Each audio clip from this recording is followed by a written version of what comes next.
महिलाओं के साथ खड़े होना सीखिए गहलोत साहब, हिम्मत रखिए, दम रखिए, युवाओं के साथ खड़े होना सीखिए, इतना तो दम रखिए वो अंगूठे में से हटाइए। राजस्थान के लोग अपने बलिदान दे देते हैं, अपने पूरे परिवार का, खुद का। आप तो अंगूठे पे पट्टी डाल के बैठे हुए और शायद आंख पे भी पट्टी डाल लिए।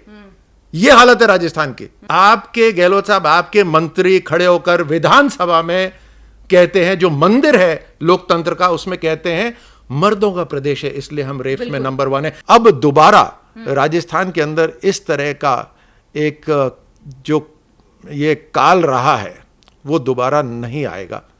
अब से राम राज्य स्थापित होगा और राम राज्य ही लगातार राजस्थान में चलता रहेगा। नमस्कार, बहुत स्वागत है आपका। आप देख रहे हैं प्यारा हिंदुस्तान, आपके साथ मैं सृष्टि मिश्रा।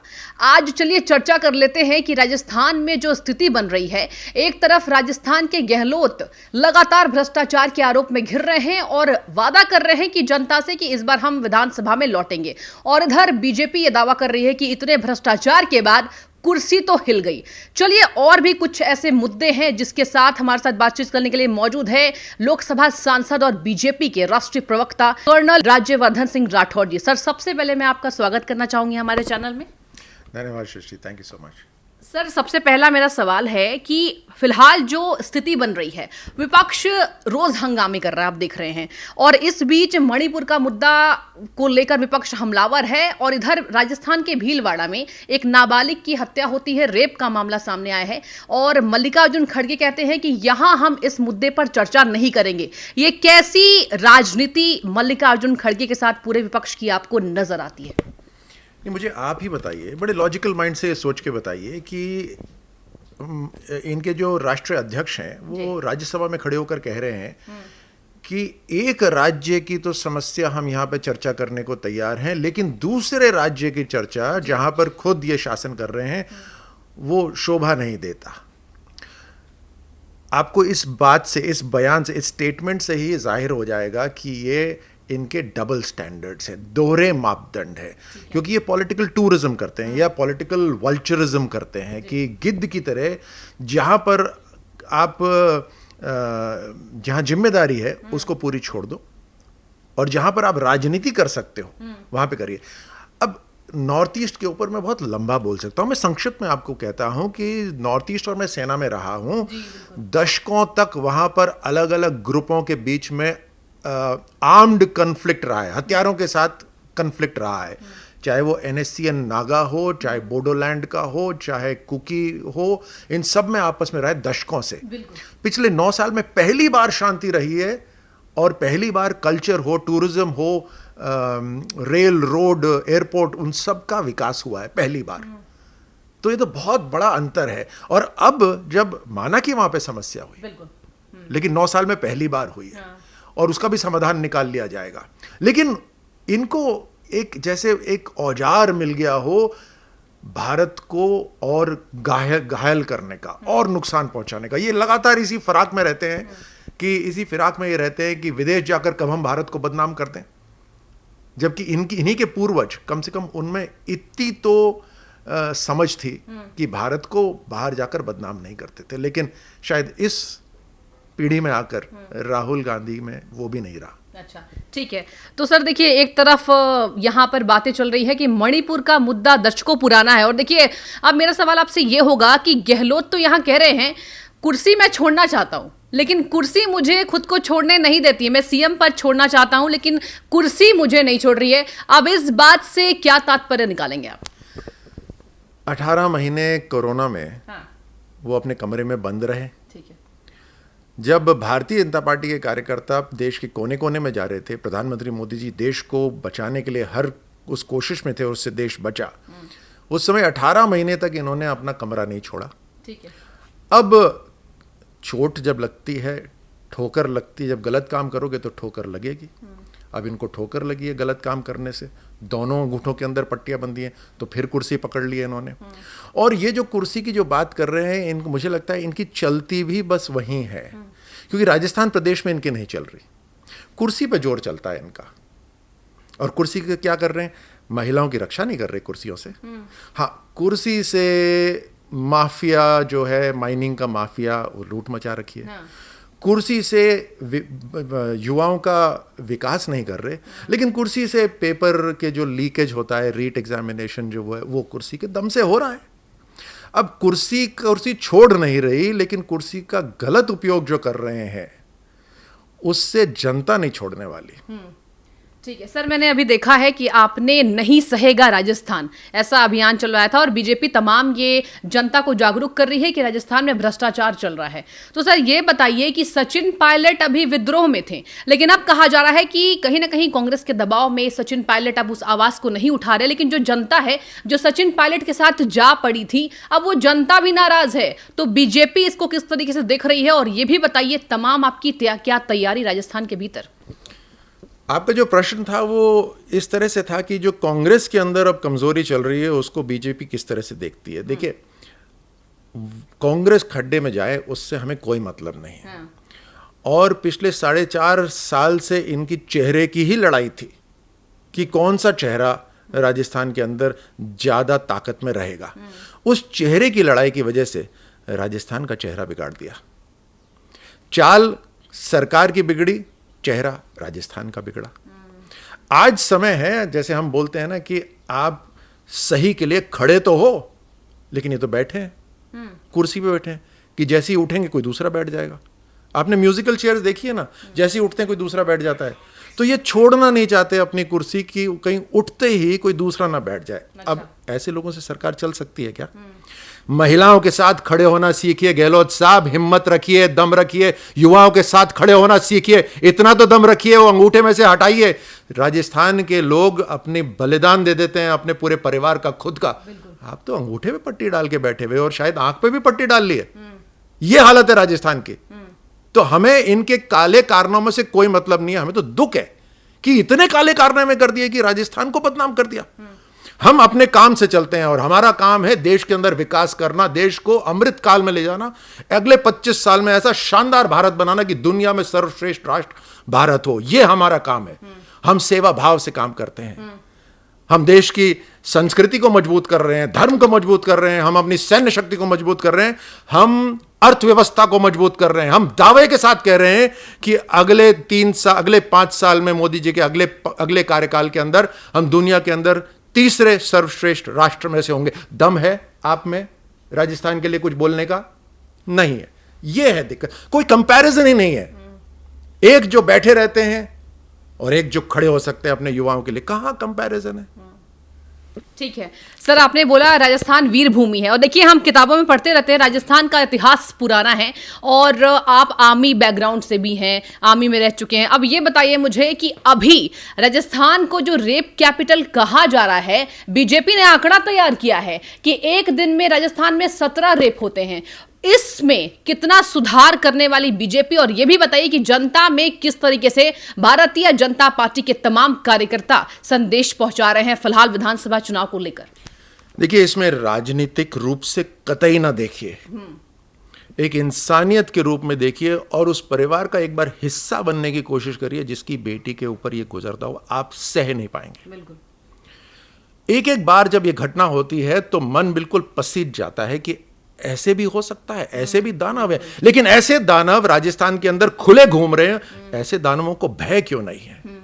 ऐसे राक्षसों को भय क्यों नहीं है? क्योंकि आपके गहलोत साहब, आपके मंत्री खड़े होकर विधानसभा में कहते हैं, जो मंदिर है लोकतंत्र का उसमें कहते हैं मर्दों का प्रदेश है, इसलिए हम रेप में नंबर 1 है। अगर ऐसे लोगों को मंत्रियों में पद में बिठा के रखेंगे तो जो राक्षस रूपी लोग हैं वो आप में क्या देखेंगे? राक्षस ही देखेंगे आपके अंदर। तो इसीलिए राजस्थान के अंदर ऐसे माहौल बन गया है। लेकिन जिस तरह से दूसरे राज्यों के अंदर, राजस्थान के अंदर भी हम ऐसा माहौल करके रहेंगे कि महिलाएं, हमारी बहन बेटियां खुले रात के अंदर आराम से अपने जेवर लेकर भी घूमेंगी। मजा ले कोई उनकी तरफ आंख उठाकर देख ले। ये आपकी जो पुलिस है उसको ये काम करना चाहिए। और गहलोत साहब तो गृह मंत्री हैं, उसके बावजूद भी लाठियां का इस्तेमाल करते हैं जो कानून पालन करते हैं उनके ऊपर। और अभी मैंने सुना है पुरस्कृत भी करा है कि जो आवाज उठा रहे हैं, विपक्ष में होकर हम जो आवाज उठा रहे हैं, धरना जो हमने दिया, इन महिलाओं बहन बेटियों की इज्जत के लिए जो आवाज उठा रहे हैं, उस पर जो लाठियां बरसाई, उन पुलिसकर्मियों को आप पुरस्कृत कर रहे हैं, लेकिन अपराधी खुले घूम रहे हैं। वाह, क्या बात है, क्या दम है राजस्थान के गृह मंत्री के अंदर। ठीक है सर, भीलवाड़ा में जो हादसा हुआ है नाबालिग बच्ची के साथ, अब कांग्रेस के कई ऐसे मंत्री हैं जो मीडिया से बातचीत करते हुए कहते हैं कि ये मुद्दा नहीं है और बचने की कोशिश करते हैं। आपने देखा होगा मणिपुर के मुद्दे को लेकर ये जनता के लाखों करोड़ों रुपए ऐसे बहा रहे हैं लेकिन चर्चा होने नहीं दे रहे। कल अमित शाह ने कहा कि चलिए आज मैं कुछ शब्द रखूंगा क्योंकि आज विपक्ष सुनने को तैयार है। तो क्या आपको लगता है कि मणिपुर में, और वैसे भी बीजेपी ये बात कह रही है कि जब मणिपुर का मामला था 78 दिन इसको बीत चुके थे तो इस गठबंधन की 2 बैठकें हो चुकी थी लेकिन एक भी प्रस्ताव मणिपुर को लेकर नहीं। क्या लगता है मानसून सत्र के पहले ये एक मुद्दा मिला विपक्ष को? मैं सीधे स्पष्ट तरीके से पूरी बात रखता हूं। महिला सुरक्षा के ऊपर 2 तरह से प्रधानमंत्री मोदी जी ने काम करा। देश के अंदर एक तो व्यवहारिक बदलाव लाना है, समाज के अंदर व्यवहारिक बदलाव लाना है, दूसरा कानूनी बदलाव लाना है। दोनों के ऊपर काम करा। सबसे पहला जब लाल किले से भाषण दिया उसी पर खुले में शौच बंद हो, इसके ऊपर बड़े रूप से एक काम हो। और अगर आपको याद हो, खुले में शौच जाना अपने आप में सबसे बड़ा कारण हो जाता है दुष्कर्म का गांवों के अंदर। अब उसको बंद कर दिया गया है। अब टॉयलेट 11 करोड़ टॉयलेट बने, लेकिन महिला मान सम्मान के ऊपर काम हुआ है। दूसरा, बेटियों को हम आगे बढ़ाएं, बेटियों को हम सशक्त करें, उसके लिए समाज में एक व्यवहारिक बदलाव चाहिए। उसके लिए बेटी बचाओ बेटी पढ़ाओ का कार्यक्रम जो करा, उससे आज देश के अंदर एक बदलाव आ रहा है। आज हम 26 जनवरी के अंदर हमारी महिला कंटिंजेंट सेना के मार्च करते हुए देखते हैं, हवाई जहाज उड़ाते हुए देखते हैं, ओलंपिक में पदक जीतते हुए देखते हैं। सामाजिक बदलाव लाने के लिए ये सब प्रधानमंत्री मोदी जी ने शुरू करा। कानून के अंदर बदलाव करा कि अगर 13 साल 12 साल ऐसी उम्र है, उससे अगर कम के साथ अगर दुष्कर्म होता है तो सजाए मौत दी जाएगी। और फास्ट ट्रैक कोर्ट्स हर राज्य के अंदर बनाए जाएं। तो कानून हो, सामाजिक बदलाव हो, हर तरह से प्रधानमंत्री मोदी जी ने काम करा। राज्य सरकारें, राजस्थान खासतौर से, इन्होंने क्या करा? कोई काम नहीं करा।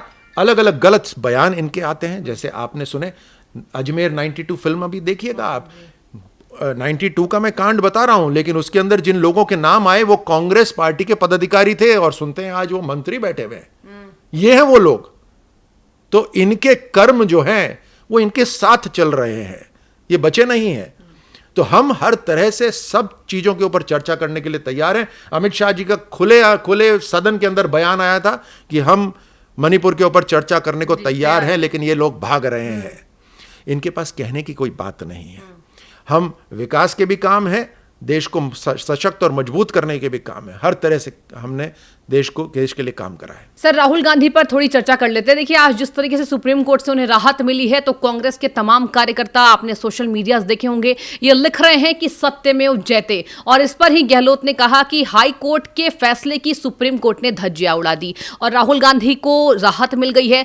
इसको लोकसभा चुनाव से पहले किस तरीके से आप देख रहे हैं? और राहुल गांधी ने लगातार कहा कि मैं माफी नहीं मांगूंगा, तो इस पर किस तरीके से अहंकार, बीजेपी लगातार हमलावर कह रही है अहंकार है राहुल गांधी और ये गांधी परिवार के बेटे हैं इसलिए इनका अहंकार झलकता है। अब इस पर बताइए कि जो कांग्रेस की टिप्पणी है सत्यमेव जयते, उस पर आपकी क्या चर्चा होगी? हम तो सम्मान करते हैं हर कोर्ट के वर्डिक्ट का, चाहे वो हाई कोर्ट का हो या सुप्रीम कोर्ट का हो। अभी क्या इंटरिम स्टे तो लगा है उसके ऊपर, लेकिन जो भी होगा हम उसके लिए तैयार है। लेकिन इनके शब्द सुनिए, पुराने शब्द तो बाद में बताएंगे। अभी धज्जियां उड़ा दी, एक मुख्यमंत्री कह रहे हैं हाई कोर्ट के लिए। इस तरह के इनकी भाषा राजनीति के अंदर ये इस्तेमाल कर रहे हैं एक हाई कोर्ट के लिए। 100 से ज्यादा बार इन्होंने प्रधानमंत्री मोदी जी के लिए बातें करी हैं इस तरह की, जो शायद मैं यहां दोहरा नहीं सकता। यहां तक कि लोगों को उकसाया है, एक बहुत बड़े पद पे बैठे व्यक्ति के ऊपर हमला करने के लिए उकसाया है हर तरह से। कभी बोलते हैं कि कब्र खोद देंगे, कभी बोलते हैं ये कर देंगे। उसके बावजूद भी प्रधानमंत्री मोदी जी ने ये सब सहन करा है जी।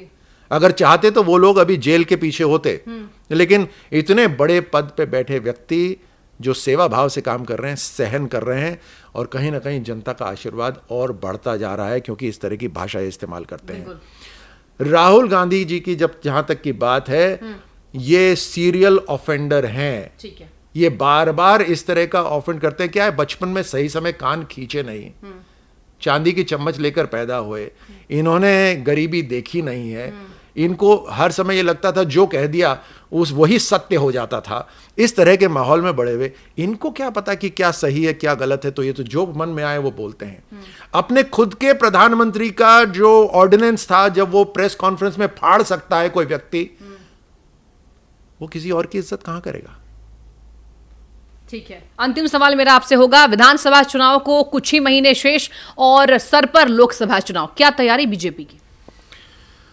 हमारा संकल्प बिल्कुल स्पष्ट है, हमें देश को मजबूत करना है, और देश का मतलब देश के अंदर हर एक नागरिक को, हर एक परिवार को सशक्त करना है, एम्पावर करना है। उसमें राजस्थान पूरी तरह से शामिल है। तो हम अपने संकल्प पे दृढ़ रहेंगे, ठीक है, और हम देश के अंदर, राजस्थान के अंदर बदलाव लाकर रहेंगे। और जनता देख रही है, जनता सब कुछ समझती है। अब दोबारा राजस्थान के अंदर इस तरह का एक जो ये काल रहा है वो दोबारा नहीं आएगा। ठीक है, अब से राम राज्य स्थापित होगा, और राम राज्य ही लगातार राजस्थान में चलता रहेगा। ये थे हमारे साथ बातचीत करने के लिए कर्नल राज्यवर्धन सिंह राठौड़, जिन्होंने ये बातें कही है। गहलोत भ्रष्टाचार में घिरे, जेपी लगातार राजस्थान की जनता के लिए काम कर रही है। रेप कैपिटल की वो जो बातें कही जा रही है उसको राजस्थान से बीजेपी मिटाएगी। और प्रधानमंत्री का नारा आपने सुना होगा, बेटी बचाओ बेटी पढ़ाओ। राजस्थान में जिस तरीके से बीजेपी के तमाम मंत्री गरज रहे हैं और कह रहे हैं कि इस बार विधानसभा चुनाव में सुपड़ा साफ करेंगे, और इधर गहलोत कह रहे हैं कि हम ही विधानसभा में आएंगे। देखते हैं ये फाइट कितनी तगड़ी होती है। फिलहाल आपकी जो भी राय जरूर रखें। शुक्रिया।